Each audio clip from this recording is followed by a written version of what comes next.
노동시장 수요와 공급 22년 출제문제 해설입니다. 완전 경쟁적인 노동시장에서 노동의 한계 생산을 증가시키는 기술 진보가 있었습니다. 동시에 보다 많은 노동자들이 노동시장에 같이 참여했어요. 이럴 때 노동시장에서 발생하는 변화로 옳은 것을 묻고 있습니다. 기술 진보가 생겼다는 건 결국 물건값이 싸졌다는 거고요.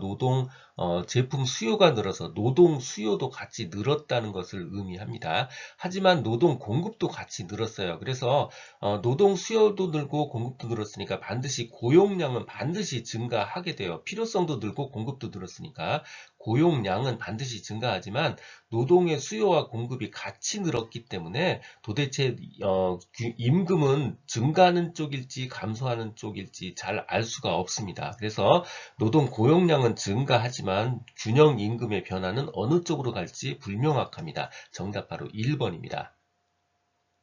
노동 수요 탄력성에 영향을 미치는 것과 거리가 먼 거요. 생산물 수요의 가격 탄력성, 총 생산비에 대한 노동 비용의 비중, 노동의 대체 곤란성, 그리고 마지막으로 생산 요소의 수요 탄력성이 아니고 공급 탄력성이죠. 거리가 먼 거 정답 4번입니다.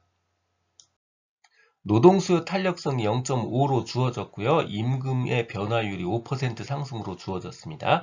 이때 고용량의 변화를 물어보고 있어요. 우리 노동수요 탄력성은요. 바로 무엇무엇의 변화율 분의 무엇무엇의 변화율입니다.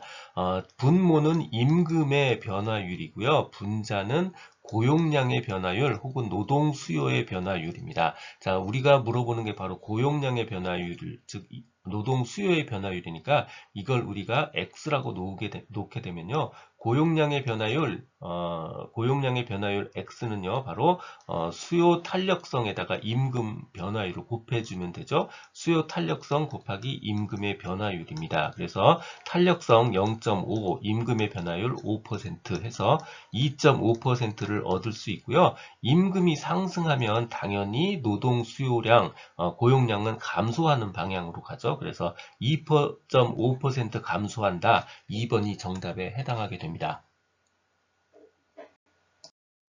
노조가 임금 인상 투쟁을 벌일 때 고용량 감소 효과가 가장 적게 나타나는 거예요.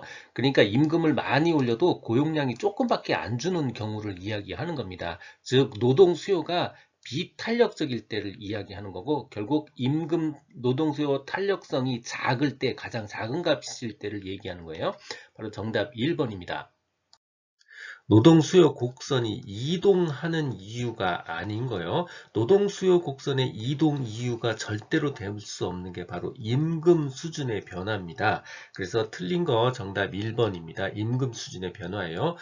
노동 수요의 변화, 즉 노동 수요 곡선 자체가 이동하는 원인에는요. 절대 임금은 될 수가 없어요. 왜냐면요. 이건 꼭 오답을 같이 기억하셔야 돼요.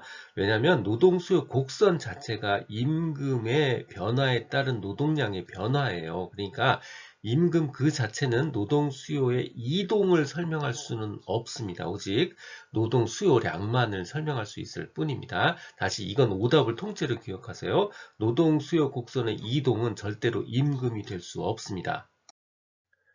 듣고 계신 강의는 직업상담사 2급 초단기 합격비법의 핵심 내용 파트입니다. 교재에는 2002년부터 지금까지 20여 년간의 모든 문제를 분석해서 중복된 문제나 제도 등이 변해서 출제될 수 없는 형태의 문제, 그리고 난이도 조정료에서 출제한 지역적 문제를 제거하고 2,800여 개의 문제를 모았습니다.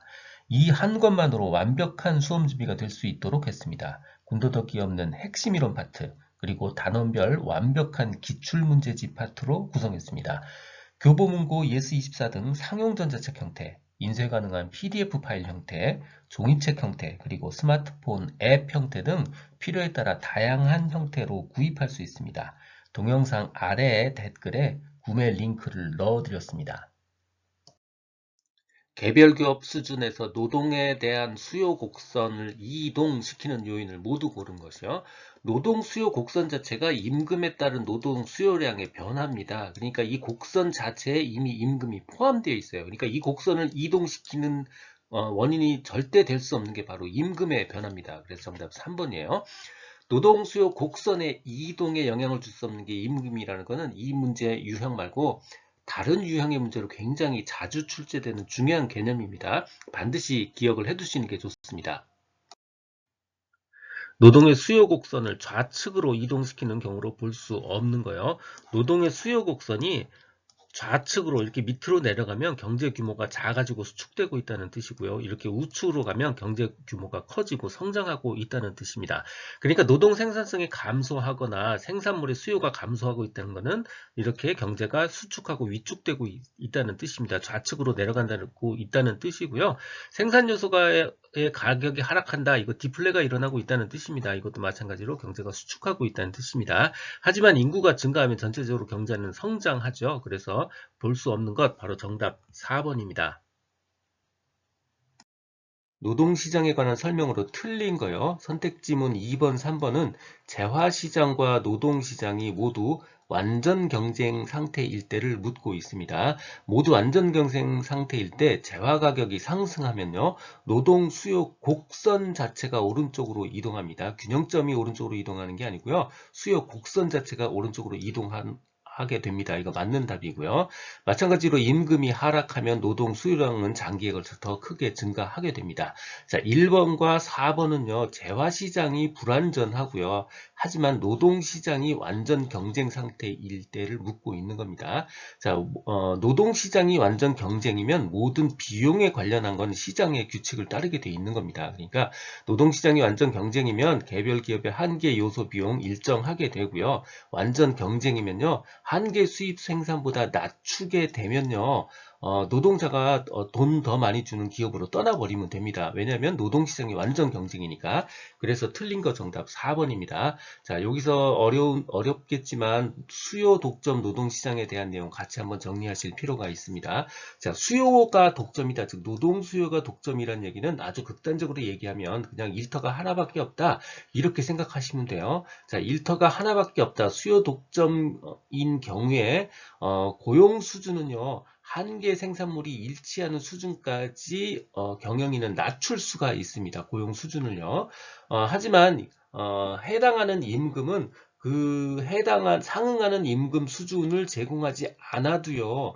노동자는 이동할 회사가 없어요. 이동할 일터가 없습니다. 그러니까 비용을 더 낮춰도요.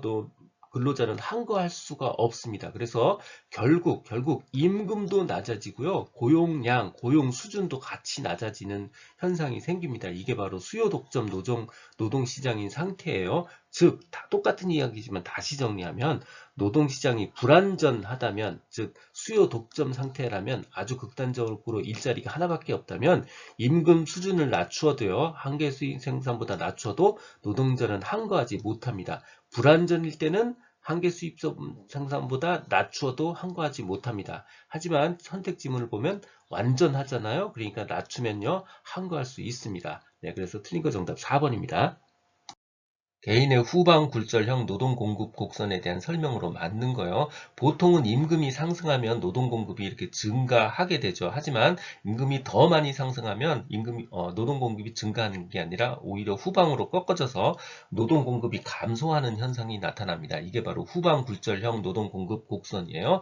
여기서 가장 중요한 단어가 바로 소득 효과와 대체 효과고요. 소득 효과가 대체 효과를 압도하게 되면 드디어 이렇게 후방 굴절형 형상이 나타나게 됩니다. 그래서 정답은 바로 2번이에요.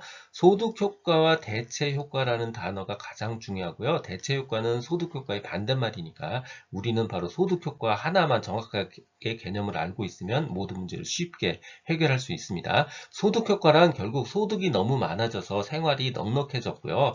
생활이 넉넉해졌기 때문에 굳이 더 이상 노동 공급을 하지 않고 오히려 줄이려고 하는 현상, 소득이 늘어서 오히려 노동 공급을 줄이려고 하는 현상, 이게 바로 소득 효과입니다. 가장 적합한 설명 바로 2번입니다.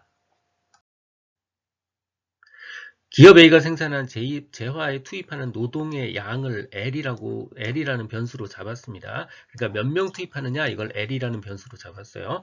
이때 노동의 한계 생산값은 27-5L로 주어졌고요. 재화의 가격은 20, 임금은 40입니다. 이때 이윤을 극대로 하는 A기업의 노동 수요량이 얼마냐를 묻고 있습니다. 이렇게 이윤 극대화에 관련한 문제가 나왔다 그러면요. 무조건 그냥 이 표를 그립니다. 이 표의 의미는 이런 거예요. 자, 위에는 내 주머니에서 나가는 비용에 관련된 거고요. 요 밑에 쪽은요. 내 주머니로 들어오는 가치값에 해당되는 거예요. 자, 위에는 비용의 한계값이고요. 밑에는 가치값의 한계값입니다. 한계 생산물 가치예요. 그래서 이윤을 극대로 한다는 건 이 한계 비용과 한계 생산물 가치가 같을 때가 바로 이윤이 극대화가 되는 겁니다. 자, 요 표에다가 요 빈 칸에다가 주어진 문제의 값을 모든 값을 집어 넣습니다. 자, 한계 비용은 바로 임금이죠. 한계 비용은 임금이고 40이라고 주어졌으니까 40 쓰고요. 재화의 가격은 20이라고 그랬죠. 가격은 20입니다. 그리고 한계 생산량 값은 27-5죠. 27-5예요. 자, 한계 생산물 가치는 바로 가격에다가 생산량 한계 값을 곱하면 되죠. 그래서 바로 27-5에다가 가격을 20을 곱한 것, 이게 바로 한계 생산물 가치입니다. 자, 다시 정리하면 이렇습니다. 요때 우리가 이윤을 극대화하기 위해서는 한계 비용값과 한계 생산물 가치, 내가 나가는 돈의 한계값과 들어오는 돈의 한계값이 같아지면 되죠. 즉 40과 27-5L 곱하기 20이 같아지면 됩니다. 한계 생산물 가치와 한계 비용이 같아지면 되고요. 한계 생산물 값인 27-5L 곱하기 20과 한계 비용값 이 40이 같아지면 됩니다. 요거 방정식 풀면 L은 5를 얻을 수 있고요. 그래서 노동의 양은 5를 얻을 수 있습니다. 그래서 답은 4번이에요.